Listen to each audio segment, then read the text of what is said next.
কবর জিয়ারত মানে তো ওইখানে গিয়ে কোরআন পড়াও নয়।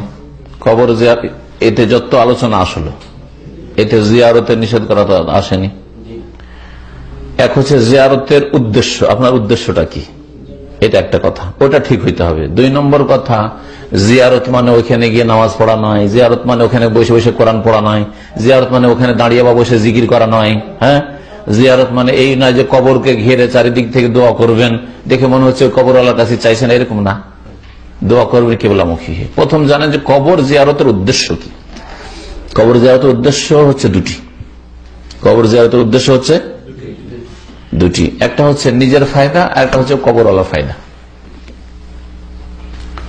নিজের ফায়দা সম্পর্কে নবী সাল্লাল্লাহু আলাইহি ওয়াসাল্লাম বলছেন, জুরুল কুবুরা ফাইন্নাহা তুযাক্কিরুকুমুল আখিরাহ। তোমরা কবর জিয়ারত করো, কবর জিয়ারত করলে আখিরাত পরকাল স্মরণ হবে। এখন আপনাদেরকে জিজ্ঞাসা করি, পাকা কবর দেখলে পরকাল স্মরণ হবে, যেখানে কোটি কোটি টাকা ডেইলি ইনকাম হচ্ছে ওরসে মাজারে, ওখানে আখিরাত স্মরণ হবে না? গরিব ভাঙাচোরা বসে গেছে কবর, হ্যাঁ, আর জঙ্গল হয়ে গেছে, গাছ হয়ে গেছে, ওই রকম কবর, গ্রামের কবর, মায়ের কবর, বাপের কবর, দাদা দাদি, নানা নানির কবর দেখলে আখিরাত বেশি স্মরণ হবে। যে আমার বাপ মা দাদা দাদিকে এখানে আসতে হয়েছে, মরে সরে গেছে, আর কবর মাটি তার বুকের উপর চলে পড়ে গেছে, আমাকে এখানে আসতে হবে। আমি যত বড় জাদরেল হই না, আর বড় নেতা হোক না কেন, আমাকে এখানে যেতে হবে। কোনটা দেখলে আখিরাত স্মরণ হবে? কাঁচা কবরগুলি, তাই না? তাহলে কাঁচা কবর দেখতে যেতে, পাকা কবর নাই। পাকা কবর শিরকের বাজার ওখানে গরম হয়ে আছে, আর ইনকামের বাজার গরম হয়ে আছে। বিনা পুঁজির ব্যবসা, সরকারি লাইসেন্সও লাগে না, আর পুঁজিও ইনভেস্ট করা লাগে না। পাকা করে দিয়ে চাদরটা চড়িয়ে দিলে আর ফুল টুল দিয়ে দিলে আমাদের দেশের জাহেল মূর্খ সমাজের বাজার গরম হয়ে যায়, ওখানে আর অসুবিধা নেই। হ্যাঁ, ইনকাম চলতে থাকে, বিনা পুঁজির ব্যবসা। সেই জন্য কবর জিয়ারত করতে হবে এমন কবর, যে কবর দেখলে আখিরাত স্মরণ হয়। আল্লাহ, আমি যতই বড় আলেম হই না কেন, আর যতই বড় শেখ হই না কেন, আমাকেই কবর আসতে, আমাকে কবর আসতে, ঠিক না? জি, আমি যতই বড় পয়সাওয়ালা হই না কেন, অট্টালিকার মালিক আর 5 স্টার হোটেলের আমি ম্যানেজার হই না কেন, আর রাষ্ট্রপতি আর প্রধানমন্ত্রী হই না কেন, আর মন্ত্রী মিনিস্টার হই না কেন, আমাকেই কবর আসতে হবে। জরুল কবর, কবর জিয়ারত করো, আখিরাত স্মরণ হবে। যে দুনিয়া তুচ্ছ কিছুই না, আজকে আছে, আজকেই নেই হয়তো, আজকে আসার কালকে নাই, কথা বলা ভুল, আসলে এক্ষুনি নেই হয়তো, ঠিক না? জি হ্যাঁ,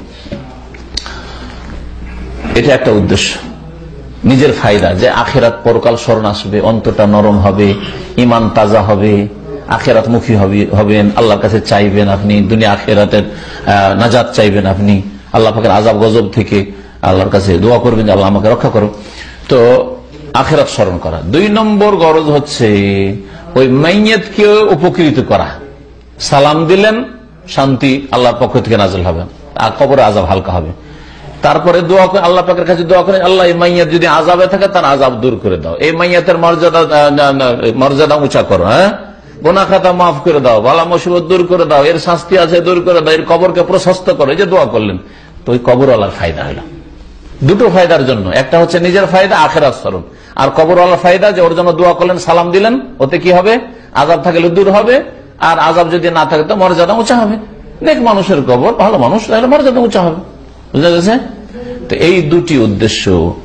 আর তৃতীয় উদ্দেশ্য যদি থাকে যে কবর জিয়ারত কেন করছি, যে কবর আল্লাহ দিতে পারে, কবর আল্লাহর কাছে চাইলে পাওয়া যেতে পারে, কবরের কাছে হাজির হইলে, মাজারে হাজির হইলে, ওখানে ওরা না চাইলে ওনারা দেন, খালি হাতে ফিরান না, তাহলে শিরকি জিয়ারত। এটা হচ্ছে শিরকি জিয়ারত। উদ্দেশ্য চেঞ্জ হয়ে গেল। উদ্দেশ্য কি? তার কাছে গেলে কিছু পাবো, বাবা দিতে পারবেন, আটরসি বা শাহজালাল বাবা দিতে পারবেন, হ্যাঁ, খাজা আজমেরি দিতে পারবেন, চিশতি দিতে পারবেন, সেই জন্য। তাহলে শিরকি জিয়ারত। আচ্ছা, এটা করলেন না হয়তো, এটা একটু কম, আল্লাহর কাছে গিয়ে চাইবো, কিন্তু ওলিউল্লাহর কবরের কাছে যদি চাই তো আল্লাহ দ্রুত দুয়াটা কবুল করবে। এই জন্য শাহজালাল যাচ্ছি, ওখানে গিয়ে আল্লাহর কাছে সন্তান চাইবো। আপনি নিজের বাড়িতে সন্তান চাওয়া মনে করলেন যে পাবো না হয়তো, মসজিদে চাইলেও পাবো না হয়তো, হ্যাঁ, মক্কা মদিনায় হজুমরা এসে যায়, চেয়ে হয়তো পাবো না, কিন্তু মাজারে গেলে হটলাইন আছে, ওখানে পাবো। সেই জন্য ওখানে গিয়ে আল্লাহর কাছে চাই, তো এটা হচ্ছে বেদাতি জিয়ারত। নিজেরই গরজ, আল্লাহ আমার রোগ ভালো করে দাও, কিন্তু মাজারের কাছে চাইছেন, মানে মাজারের পাশে দাঁড়িয়ে চাইছেন বা বসে চাইছেন, তাহলে এটা হচ্ছে বেদাতি জিয়ারত। বেদাতি জিয়ারত করবেন না, শিরকি জিয়ারত করবেন না, সুন্নতি জিয়ারত করবেন। সুন্নতি জিয়ারতের গরজ কি বলেন তো? কেউ দুটো গরজ বললাম, নিজের ফায়দা, আর ওই কবরে যে শায়িত আছে তার ফায়দা, মৃতের ফায়দা। নিজের কি ফায়দা? আখেরাত স্মরণ হবে, আখেরাত পরকাল স্মরণ হবে যে আমাকে পরকালে পাড়ি দিতে হবে। আর ওই মৃত লোকের কি ফায়দা? তার জন্য দোয়া করলে তার কবর বালা মুসিবত দূর হবে, আযাব দূর হবে, হ্যাঁ, তার উপকার হবে। আর এই ধারণা করা যে কবর জিয়ারত করলে আমার কিছু ফায়দা কবর আল্লাহর কাছে পাবো, শিরকি জিয়ারত। কবরের পাশে গিয়ে আল্লাহর কাছে যদি চাই তাহলে তাড়াতাড়ি পাবো আল্লাহর কাছে, বেদাতি জিয়ারত। বুঝতে পেরেছেন? এবারে তার ইসলামে সুন্নতি জিয়ারত আছে, আমরা সুন্নতি জিয়ারত করি, আর বিদাতি ভাইরা বিদাতি জিয়ারত করে, শিরকি ভাইরা শিরকি জিয়ারত করে। শিরকি ভাই বলা ঠিক হলো, যারা শির করে তার ভাই হইতে পারে না, আবার যারা শির করে তার ভাই হইতে। আল্লাহ বলছে ইন্নামাল মুমিনুনা ইখওয়া, মুমিনরা পরস্পর ভাই। আল্লাহ পাক হেফাজত করেন, আল্লাহ ভুল ত্রুটি মাফ করেন, আল্লাহ গুনাহ খাতা মাফ করে দেন। ওয়া সাল্লাল্লাহু আলা নবিয়িনা মুহাম্মদ ওয়া আলা আলিহি ওয়া সাহবিহি আজমাইন।